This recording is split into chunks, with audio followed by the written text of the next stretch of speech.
Aujourd'hui, on est parti pour une nouvelle recette. Et comme vous l'avez vu, c'est un parmentier de canard à la patate douce. Pour commencer cette recette, on va tout simplement s'occuper du canard qui va prendre du temps à la cuisson. Pour cette première étape, il suffira juste de faire revenir nos morceaux de canard sur chaque face, qui devrait prendre environ 5 minutes. A few moments later. Et une fois fait, on va pouvoir ajouter 2 gousses d'ail, un oignon et de la graisse de canard. On couvre tout ça et il ne reste plus qu'à laisser mijoter pendant 3 à 4 heures. Pendant ce temps-là, ça nous laisse tout le temps de préparer notre purée. Et pour ça, on va mettre 1 kg de pommes de terre avec 500 g de patates douces.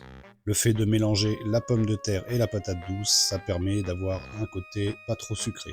Un côté sucré qui est apporté par la patate douce. Une fois nos pommes de terre et la patate douce cuites, il ne nous restera plus qu'à réaliser cette purée en commençant par écraser les pommes de terre. Pour ma part, je vais plutôt faire un écrasé de pommes de terre, mais si vous voulez une purée bien lisse, utilisez un presse-purée. Ensuite, je rajoute 150 g de beurre que je vais bien mélanger dans la purée et y rajouter un peu de lait pour obtenir la texture souhaitée.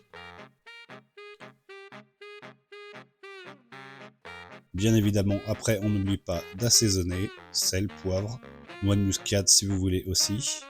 Et on peut mettre de côté pour s'occuper du canard quand celui-ci sera cuit.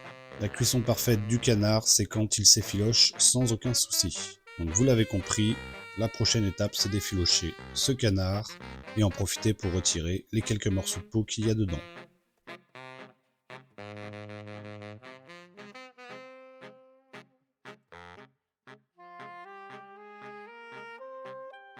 Une fois bien effiloché, encore là, on assaisonne bien. Du sel, un peu de piment d'Espelette. Si vous n'aimez pas le piment d'Espelette, eh bien vous pouvez mettre du poivre à la place. Et il ne reste plus que la dernière étape, monter notre parmentier et le passer au four quelques minutes pour griller le dessus.